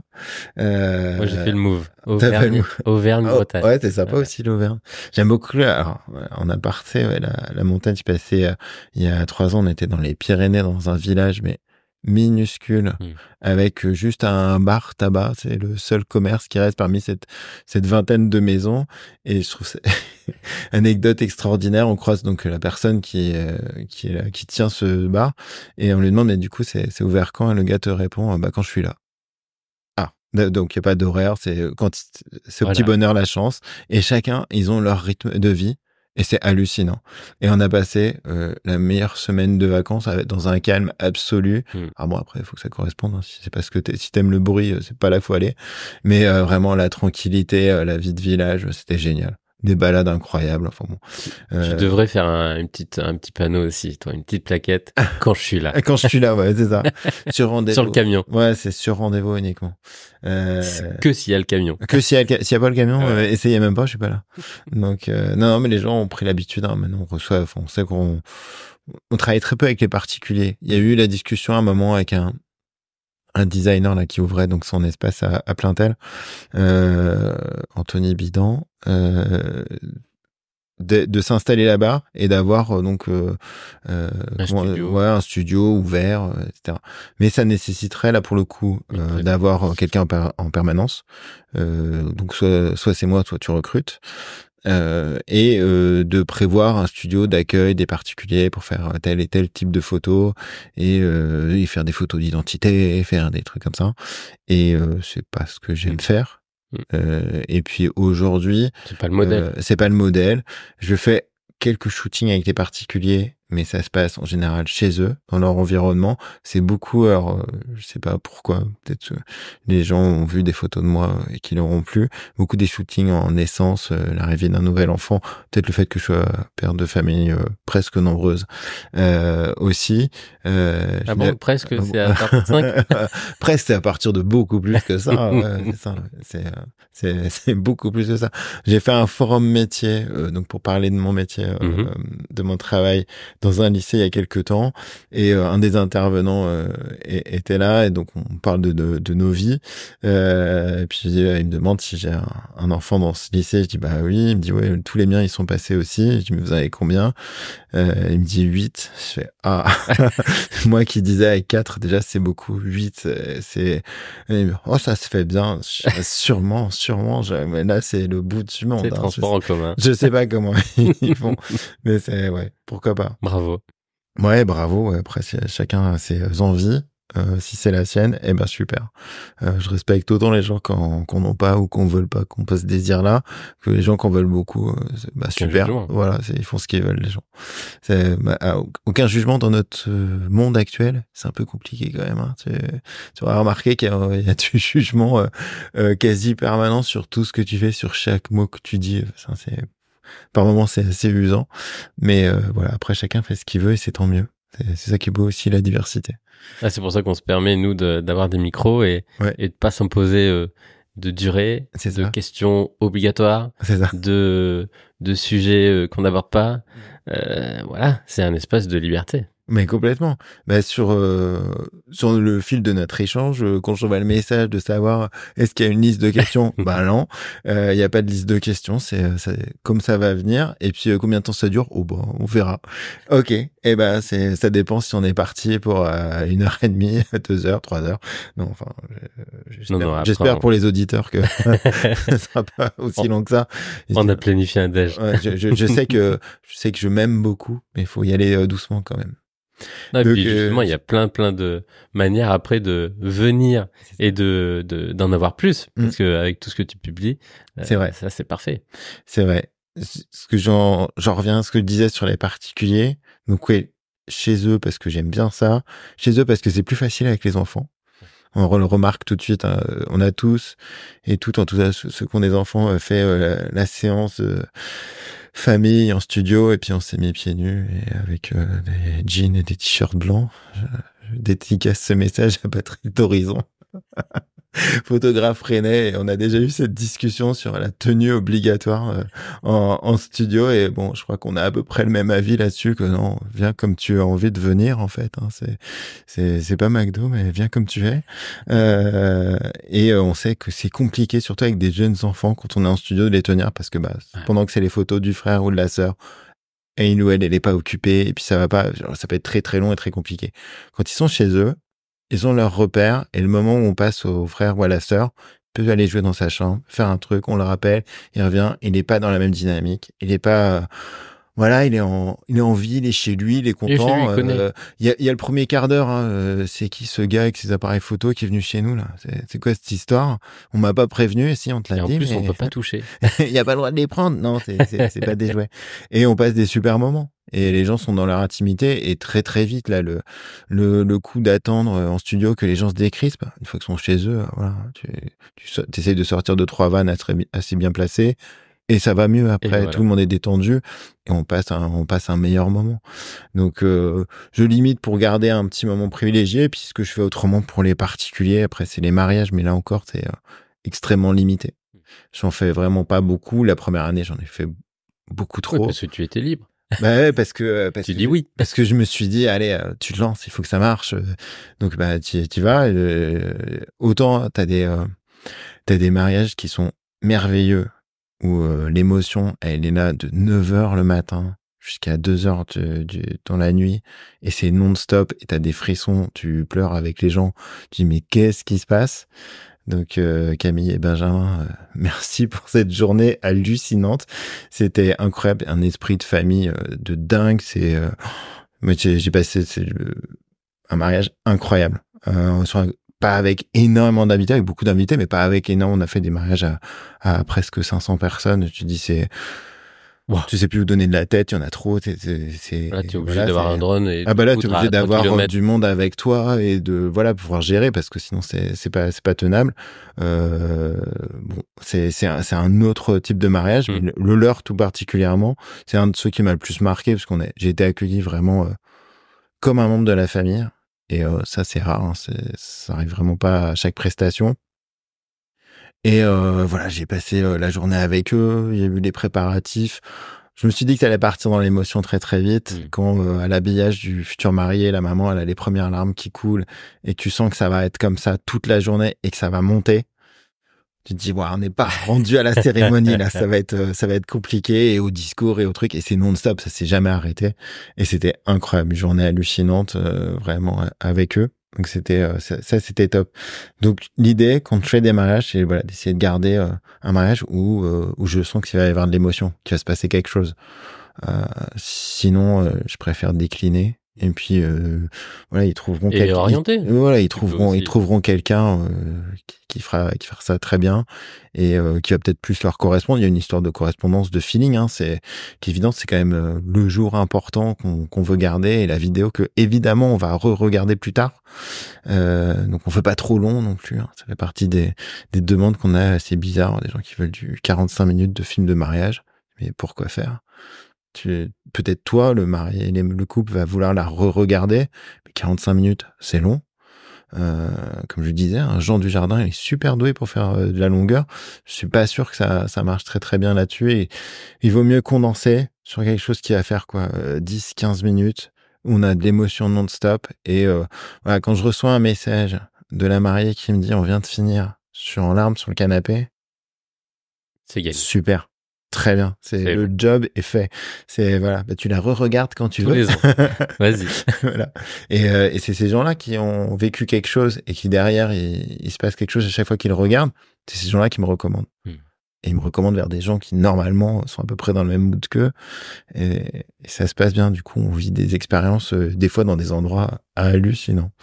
Mais c'est aussi pour ça que je veux limiter, parce que je veux garder si t'arrives à minuit, tu te dis, il te reste encore 2 heures à faire, et ça fait déjà 3 heures que je m'ennuie. Les images seront pas bien. Donc, trop de mariage tue le mariage, hein. Il faut pas en faire de trop. Ok.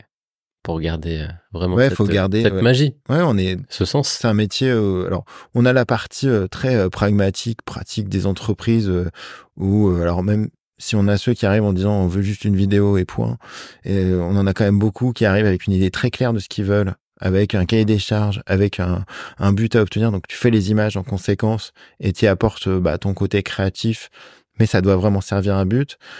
Sur un film de mariage, tu dois retranscrire de l'émotion, donc il faut être en alerte du matin jusqu'à la fin. On va filmer 20 fois trop et on gardera pas tout. Mais c'est d'aller chercher ces émotions-là qui sont tout en live. Une fois que le moment il est passé, c'est trop tard. C'est fini. T'as loupé le baiser de sortie de la mairie.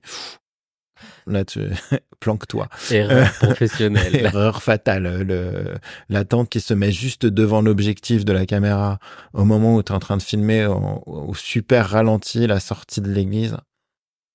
Alors là, on sent le vécu. Hein. Ah là, ça se passe, mais très très mal. Hein. Madame, pardon, vous m'avez peut-être pas vu, je suis le monsieur avec la caméra depuis tout à l'heure, mais tu es pile devant. Hein. Donc j'ai un gros plan de ta tête sur au moins 200 images maintenant. Je suis très content. Donc oui, c'est du vécu. Mais on s'amuse beaucoup parfois sur des journées de mariage. C'est très amusant. Après sur les événements d'entreprise, c'est pareil. Hein, il peut se passer des trucs tout le temps. Je pense qu'en fait, c'est pas un making of par projet qu'il faudrait faire, c'est le making of de l'année, de l'agence. Et là, ça peut être drôle de mettre un petit peu tous ces moments très divers, mais qui en condensé, ça peut être très drôle. Ouais, ça pourrait être marrant à faire. Ouais, faudrait que j'y pense. Alors là, c'est quand t'es passé dans le champ. Ça, c'est quand il y avait ta tête en gros plan. Yvonne avait monté un bêtisier de mes vidéos. Et la première version était tellement longue que j'ai dit, il va falloir raccourcir. Jamais ça part sur les réseaux. Il y en a beaucoup trop. C'est là où je me suis rendu compte que dès que je suis perturbé, que ça va pas, il y a des gros mots qui sortent. Donc, je dis, ça non plus, ça peut pas y aller. Donc, on a condensé. Et puis, c'était un truc marrant, en fait. Et puis, il y aura une version censurée. Voilà, ça. Et puis, un peu d'autodérision, ça fait pas de mal.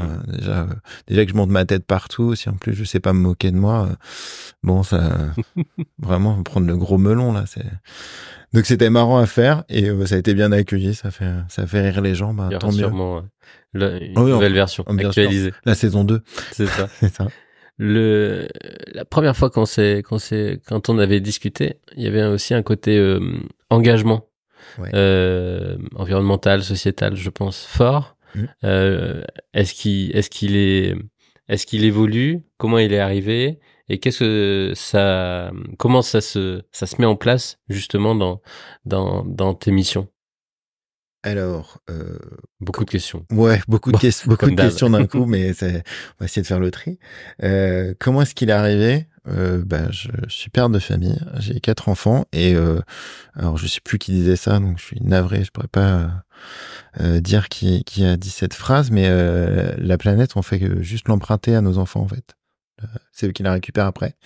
Et bon quand t'as 4 gamins, tu te dis alors là on commence vraiment à le sentir, ce dérèglement climatique, les tempêtes, le fait qu'il fasse 25 degrés en janvier. Tu te dis, tiens, c'est bizarre quand même, je suis en t-shirt aujourd'hui. Moi, alors, je suis un très mauvais exemple, je suis toujours en t-shirt. Toujours. Voilà, toujours. Mais quand tu vois les gens qui sortent sur la plage, tu te dis, 18 janvier, là, hein, c'est bizarre quand même. C'est pas très normal. Je me rappelle des hivers où il y avait ce truc là blanc qui tombe, la neige. Ah oui. Il tombe pas des masses. Et là, pour ceux qui regardent un petit peu l'actualité, si vous regardez ce qui se passe dans les stations de montagne en ce moment, les gens ils skient avec du vert autour. C'est vert. Et janvier, février, c'est pas normal. À cette altitude-là, ce n'est clairement pas normal.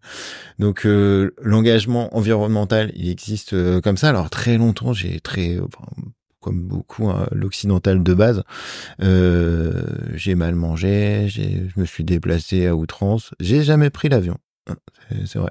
C'est peut-être plus par peur qu'autre chose qu'un quelconque engagement. Donc c'est facile de dire après que t'as jamais pris l'avion. Mais en tout cas c'est vrai. C'est venu dans le discours à force de lire des choses. Et tu vois, j'ai lu beaucoup de livres d'Erwan Montéour. On attaque quand même pas une partie super drôle des choses. Quand tu lis son livre, parfois faut être accroché sur ce qu'il raconte. Et puis petit à petit, tu mets des choses en place dans ta vie quotidienne, et puis t'essayes aussi de transmettre ces valeurs-là à tes enfants en disant non mais écoute, la viande tous les jours, on est sûr. Alors, la viande 2 fois par jour, on est sûr? Non? Bon. Bon. Voilà, je pense que quand tu ramènes un peu de bon sens, et donc je dis, je suis fils d'ouvrier, mes parents, ils m'ont eu, je suis né, ils étaient déjà quarantenaires, donc ils sont nés en 34 et 37, donc une autre époque, une autre vie, une autre façon de voir la vie, avec, sur beaucoup d'aspects, beaucoup plus de bon sens dans le quotidien. Et quand tu en mets, ça marche Ça déjà mieux, équilibre quoi. Ah bah ça beaucoup plus. équilibre les choses. Si si tu manges ce que tu cultives chez toi, si tu as la chance d'avoir un jardin, bah déjà ça fait une partie énorme de pollution en moins. Alors tout dépend de ce que tu mets comme engrais, évidemment. Mais si tu continues à vouloir absolument manger un steak tous les midis, du jambon tous les soirs, des trucs, bon, ça va pas marcher. Là, on sait très bien que c'est pas ça qu'il faut faire et qu'il faut avoir des consommations raisonnées. Puis sur les déplacements, alors, je sais pas si j'ai vraiment peur de l'avion, mais j'ai pas envie de le prendre.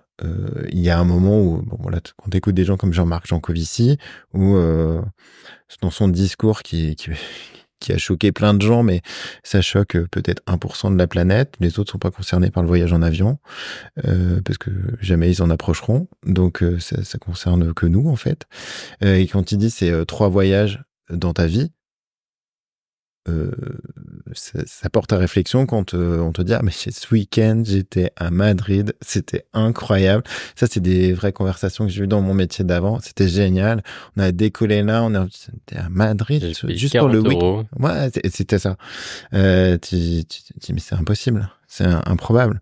Quand j'entends des gens qui vont faire un déplacement à travers la planète juste pour, enfin, on a la visio maintenant. Hein. Et moi, je l'ai fait dans ma vie professionnelle avant, de faire des déplacements en voiture pour 30 minutes sur place et retour. T'as roulé 7 heures dans ta journée pour 30 minutes sur place. C'est un non-sens. Donc, quand moi je me suis lancé, je me suis dit on va essayer au moins de faire quelque chose, quoi. Donc on travaille localement, les déplacements, il y a un moment, faut bien transporter le matos. Tout ce qui est loin se fait en train quand c'est possible. Les derniers étaient trop excentrés de Paris, il y avait trop de matériel à transporter, donc on y allait en camion. Mais sinon c'est en train. Hein. Dès qu'on fait des interviews à Paris, des déplacements là-bas, c'est forcément en train. Je le dis, on est à 2 heures du cœur de Paris. Faut pas. Déjà c'est moins long, c'est moins fatigant, Oui. t'es plus confortable. Même recharger tes appareils pendant le trajet, c'est génial. Ça, et puis on a suivi l'initiative Time for the Planet depuis 2021. Je suis actionnaire depuis ce moment-là. J'ai reçu Arthur. T'as reçu Arthur Leboeuf, c'est génial. C'est incroyable ce qu'ils ont lancé. Moi, j'ai vu passer leurs trucs sur les réseaux, évidemment, peut-être LinkedIn. Comment ça marche, qu'est-ce que c'est, ils parlent d'actionnaires, qu'est-ce que c'est que cette histoire encore, voilà, là, mais j'ai pas compris, là, comment ça marche. Et puis, j'ai vu que c'était très simple, qu'il fallait financer des innovations, que si on s'y mettait à plein, il y aurait plein d'argent et qu'on pourrait financer plein d'entreprises pour faire des choses qui, là aussi, ont du sens, hein. Peindre les toits des usines et des bâtiments en blanc, ça rejette les rayons du soleil, donc il fait moins chaud dedans. Il fallait y penser. C'était difficile. Juste du bon sens, quoi. Donc, plein de trucs, les voiles pour tracter les grands cargos, etc. Du bon sens là aussi. Le vent, il est à disposition. Utilisons-le. Gratuit, moins d'émissions. Enfin, tout va bien. On sait que la marine marchande ne va pas s'arrêter du jour au lendemain. Il y a absolument aucune chance que ça arrive. Trouvons des meilleurs moyens de le faire. Et donc, je suis vraiment été. Et puis voilà, j'ai passé le message pour que d'autres, j'ai quelques copains qui ont adhéré aussi et puis qui ont mis un peu tout dedans, super, tant mieux. On l'a refait là sur la dernière initiative qui était en décembre, je crois. Ils ont relancé un gros truc, la plus grosse coalition d'entreprises pour le climat. Et alors évidemment, CJD France était partenaire du truc. Il y a eu un moment un discours parce qu'il fallait mettre à minima 1 000 € pour rentrer. Et moi, je me suis permis un message en disant, écoutez, vous êtes super sympa, c'est génial, mais je pense que vous adressez juste aux grandes boîtes et elles peuvent mettre 1 000 €. Mais il y a plein de petites boîtes qui existent, hein, d'ailleurs. Si le premier métier, premier métier en France, les premières entreprises en France, c'est des artisans. C'est des boîtes de 1-2 personnes. 1 000 €, c'est le bout du monde.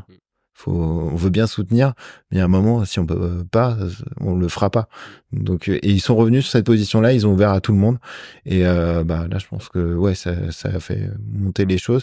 On a été beaucoup plus nombreux à y aller, et tant mieux. C'est vraiment un effet boule de neige depuis le début qu'ils ont réussi à mettre en place. Je trouve ça génial. Arthur, c'est un crack en création, construction de communauté. Ouais. Et vraiment, encore une fois, il en a déjà fait et construit plein. Et là, c'est reparti, quoi. Est-ce qu'il y a d'autres, vraiment des choix, sans compromis, que tu as inscrits dans les prestats, des types de clients, des types de... Ah ouais, je vois ce que tu veux dire. Ouais, sur des entreprises qui adhèrent pas aux valeurs. Alors c'est vrai que quand tu te lances, c'est vraiment un luxe de te dire non, je vais pas prendre cette boîte-là parce que non, pas complètement. Maintenant, j'ai l'impression que les gens qui viennent me chercher résonnent avec ce que je fais et bah, je veux dire c'est parce que tu la sélection se fait naturellement en fait.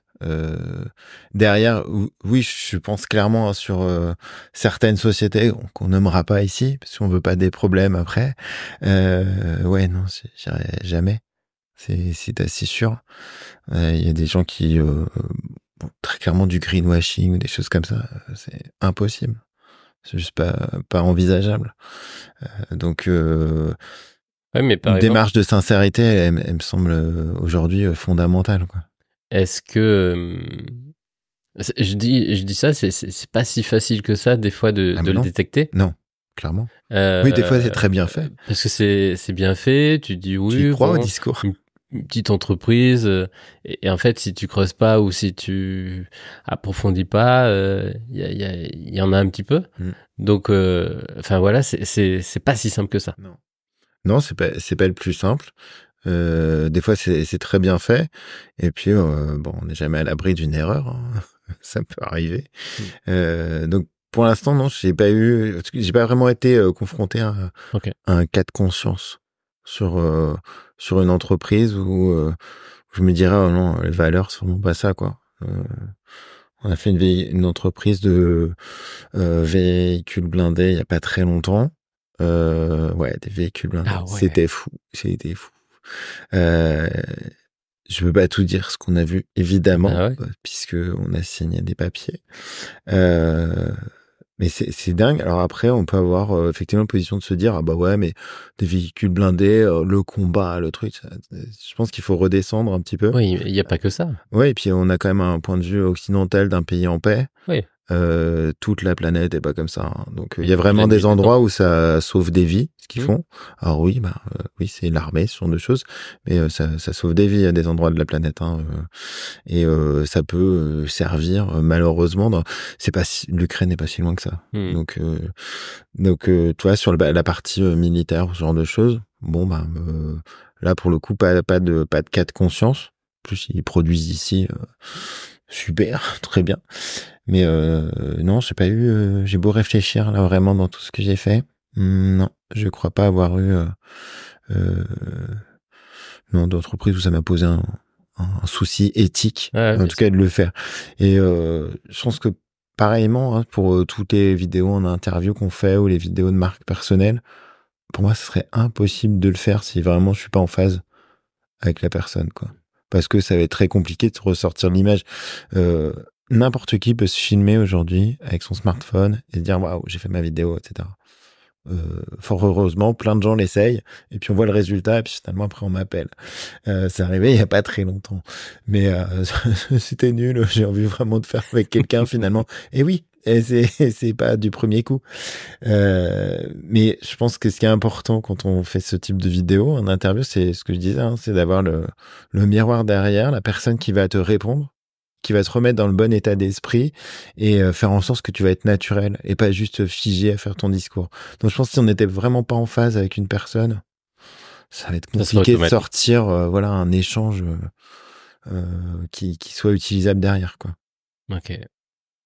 Bon, on a fait un super tour sur VF. Ouais, c'est ça. T'as été très original, hein, sur Très, le nom. très. C'est la version française. Vraiment très, très drôle.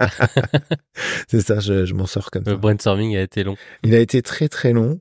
Très, très long, oui, effectivement. J'ai pris 2 initiales. J'ai cherché, j'ai jamais trouvé de nom. Je pense que c'est quelque chose qui interviendra aussi, peut-être pas l'année prochaine, mais certainement l'année suivante. Il y aura un changement de nom de société pour un truc plus hype et tendance. On verra. Pour l'instant, c'est... En même temps, ça correspond aussi avec l'image. Ouais, c'est ça. Ça correspond avec l'image d'aujourd'hui. Et puis, on vient de faire floquer le camion et tout. Ça coûte des sous. Hein. Il faut pas se poser autant de questions aussi au début. Non, c'est ça. J'ai fait au plus simple. J'ai fait au plus simple, mes initiales. Et puis voilà ce qu'on fait. Donc, au début, c'était VF Drone. On faisait du drone. Puis c'est VF Prod maintenant. Voilà, ça correspond à ce qu'on fait. Après, changer, pas changer. Voilà, c'est dans les réflexions. On verra bien, mais je pense pas qu'on va brainstormer plus que ça pour si un jour ça me prend, ça sera fait assez vite. Ouais, t'es dans le feeling. Voilà. Ouais, oui, c'est alors beaucoup, ouais. Beaucoup. J'ai parfois à tort. Hein, j'ai des trucs qui disent non, j'aurais pas dû. C'était pas terrible. Voilà. Mais bon, ça arrive aussi. Ça arrive. C'est l'humain, c'est bien. Ouais. J'ai encore quelques petites questions. Si tu avais l'occasion d'avoir une petite table comme ça et de boire un verre avec les personnes de ton choix, qui choisirais-tu? Est-ce que c'est des personnes vivantes ou pas forcément? Pas forcément. Vraiment. Boire un verre, j'ai ton rêve. Le rêve ultime, le top du top, top du top. Ah, c'est pas facile. Hein. J'aimerais beaucoup boire un verre avec Léon, avec Jean Reno, parce que c'est un acteur m'a marqué. Voilà, c'est image à l'écran incroyable. Dans les réalisateurs français, Luc Besson, je pense que voilà, on met les deux ensemble et on a un truc sympa. Et puis si on a Eric Serra qui traîne, on aura en plus de la bonne musique, donc ça sera vraiment un super combo. Top. Et dans les gens après, peut-être plus sérieusement, et puis que j'ai déjà eu l'occasion de croiser peut-être de manière assez rapide. Au dernier salon de la photo, j'ai croisé Stéphane Couchou, qui est un vidéaste, un filmmaker, YouTuber, qui est hallucinant. Ouais, c'est ça. Et Saint-Étienne ou Lyon? Ah, j'ai un doute. Où? Lyon, il est pas à Lyon? Ah, je pense qu'il est Saint-Étienne. C'est pas Gauthier qui est à Saint-Étienne. Ah oui, c'est ça. Ouais, et Gauthier Veltri est à Lyon. Donc je l'ai croisé comme ça au détour du salon de la photo et il était en pause en train de boire un coup. J'ai fait mon le fanboy, on se fait un petit selfie et il a engagé ce truc hallucinant. Il a engagé la conversation et il a une canette d'Ice Tea en trop. Il dit tiens, bois un coup avec nous et on est resté 20 minutes à discuter. Truc incroyable, improbable. Je suis tellement fan du travail sur l'image qu'il réalise avec son équipe. Je dis c'est un moment un petit peu hors du temps. Et un autre que j'ai rencontré l'année d'avant, j'ai fait beaucoup de rencontres en 2023 de gens qui m'inspirent, et Pierre Lambert, qui est un photographe qui a aussi une chaîne YouTube, et il a organisé un workshop à Paris. Je suis allé exprès. J'ai juste fait l'aller-retour. Je dis, je vais passer 3 heures avec ce gars-là et je vais voir ce que ça donne, quoi. Et en vrai, il est aussi gentil qu'il est complètement fou dans ses vidéos. Et ça a été incroyable. C'est de l'échange, du partage de valeurs. Vraiment, il te donne des conseils, mais il n'y a pas de filtre. C'est tout le temps. Il y a trop d'informations. Et donc ça, c'était un super moment. Et puis dans les personnes que je suis, je crois que tu vois à peu près qui c'est, de Caroline Mignot. Oui. Et j'adore le style reçu aussi. Que tu as reçu aussi. On l'avait évoqué.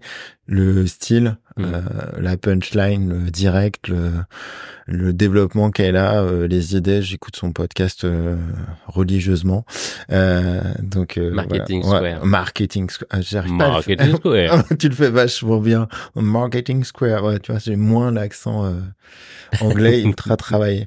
Non, mais je trouve vraiment c'est de l'inspiration. Il y a plein de points où tu te dis mais c'est ça qu'il faut faire en fait. C'est incroyable. Et elle a plein de bonnes idées. Donc on attend la sortie de son livre. On l'achètera. Voilà. Après, je sais pas moi, dans les gens que j'aimerais bien avoir autour ça fait déjà une belle table ronde. Ça fait une bonne table sur la partie plus perso. Ça sera le moment où je dirais que j'aimerais bien encore avoir mon père avec moi, puis le mettre à table, et puis lui dire alors, t'en penses quoi là du coup? C'est bien, c'est pas bien. Il est disparu il y a quelques années. C'était la figure c'est très très idiot d'avoir fait ça, un peu trop d'émotions. C'était la figure du travail bien fait, l'amoureux du bois et de voilà, un artisan vraiment surdoué. Il faisait des escaliers chez les gens, des meubles pour nous, et il a eu des doigts en moins. Enfin, le menuisier de ces années-là, il lui restait 6 doigts et demi à la fin, c'est pas beaucoup. Les derniers, il les a perdus sur un meuble pour moi. Donc c'est difficile, mais ouais, voilà, de savoir ce qu'il en penserait de tout ça, je pense que ça ferait une belle tablée. Ouais, je pense il serait fier et il dirait bon, il y a un peu de moi. Ouais, ouais, c'est ça. Je sais pas faire grand chose de mes mains pour travailler et bricoler, ça c'est sûr. Mais voilà, j'essaie d'être créatif. C'est d'autres types d'outils, d'autres types d'œuvres, d'ouvrages, de réalisation, quoi. Magnifique. Quel conseil, si tu avais un conseil qu'on t'a donné, qui t'a marqué, qui te suit encore, ça serait lequel? Là, comme ça, j'ai pas grand chose qui ou un mantra, tu vois, ah ouais, quelque chose qui est citation, ouais, une quelque chose qui t'accompagne, qui reste. Bah, c'est un truc que j'ai en tête, une ref de Jones, tu vois. Parce que je suis une personne âgée, moi, maintenant. C'est que, bah, pour filmer, t'as juste besoin d'un truc pour filmer, en fait. C'est Orelsan qui dit ça, et c'est très vrai. L'excuse du j'ai pas de matos. J'attendrai d'avoir le bon matos pour faire ça. Le décor. J'attendrai d'avoir ceci. J'attendrai de savoir faire ça. Non. Fais. Améliore-toi. Recommence. Tu t'es trompé, recommence. Ça n'a pas marché, recommence.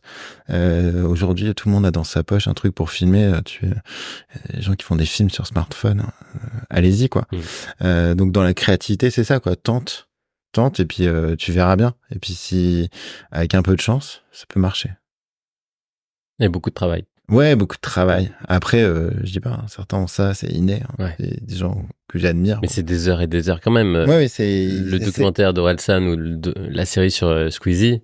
C'est un travail non-stop. C'est de la répétition non-stop, quoi. Donc c'est comme ça qu'on s'améliore. C'est ça. Mais c'est vrai, le documentaire, je l'ai regardé aussi sur Squeezie. Je dois dire que voilà, je suis un peu éloigné. C'est plus mes enfants qui connaissent bien les youtubeurs, et ils en connaissent certains que je connais pas du tout. Mais les coulisses, Squeezie, je vois à peu près qui c'est quand même. Les coulisses, tu dois comprendre. Tu vas savoir comment ça passe. Là, tu te rends compte quand même que depuis c'est 15 ans, je crois. Le gars 13 ans. 13 ans. Ouais, le gars est non-stop tous les jours. Pas de vacances, pas de trucs, pour arriver à ce niveau-là. Donc, moi, quand j'ai des jeunes qui viennent me dire, ouais, alors, quand je fais ça, quand je fais dans des rencontres, dans des collèges et des lycées, moi, je vais être youtubeur ou je vais être influenceur. Ok. Bah, si t'es prêt, c'est super. Mais c'est pas juste les 2 minutes de vidéo que tu vois, en fait. Il y a un travail de dingo avant, à se préparer, et avant d'arriver à un niveau, mince, où tu vas être vu, ça va vraiment prendre beaucoup de temps et beaucoup de travail. Et je pense que c'est une société un peu de paraître, mais c'est bien que ce genre de choses sortent, parce que c'est clair. Tu vois que c'est vrai partout. Oui, c'est vrai partout. Le sport, les entreprises, la création. Teddy Riner, il monte sur le tatami, il éclate le gars. C'est ce qu'on espère, en tout cas, dans quelques mois. Tous, à la suite. Et puis, médaille d'or, ça s'en fera une de plus. Mais c'est des années de travail depuis son plus jeune âge pour arriver à un niveau, alors, pour le coup, inégalé dans son sport. Hein. C'est mon sportif, c'est Teddy. Hein. Je suis ancien judoka, donc... je pense que tu peux l'inviter aussi à la table. Bah, écoute, Teddy, tu viens. Tu prendras peut-être 2 places, mais... ouais, 2 bonnes places, hein. Je pense que... Et puis, mais c'est OK. Et t'as pas un mot de travers qui sort, hein, parce que sinon, ça peut mal finir. Tu peux finir bien sur le tatami. Mais ouais, c'est des années, et c'est vrai dans tous les sports, les pilotes de course, avant de prendre une courbe parfaitement et gagner le quart de dixième de seconde qui va faire la différence sur 60 tours, c'est des années, ils ont pas les mêmes réflexes que nous, ils ont travaillé. C'est vrai pour tout, c'est vrai dans tout, dans tous les domaines. Si je reprends l'exemple de mon père, avant de travailler une planche de bois parfaitement, bah, c'est des années de l'apprentissage, du travail, et c'est voilà, ça se transmet encore aujourd'hui. J'étais avec des gens il y a 2 jours. Où le gars donc monte au Luc-sur-Boulogne en Vendée une école, enfin une formation pour autour des métiers du bois. Donc, forcément, avec l'histoire Ça familiale, résonne. ça a résonné tout de suite. Et où il en parlait avec la même envie, la même passion. Où tu sens qu'il se passe quelque chose. Hein. C'est le contact de la matière. Je pense qu'il y a un truc qui se dégage. Parce que c'est vraiment une matière noble, chaude, où c'est vivant, quoi, le bois. Enfin, moi, je trouve, en tout cas. Ah, je préfère le bois, moi. Et c'était extraordinaire, mais il le dit, il fait des cours d'initiation à des très jeunes, et certains vont avoir la passion qui va arriver tout de suite. Et après, on leur explique que le cheminement, il va être long avant que ce soit nickel. Donc, tout ça prend, ça demande juste du temps, mais il faut tenter. Je pense que c'est ça que moi, je retiens.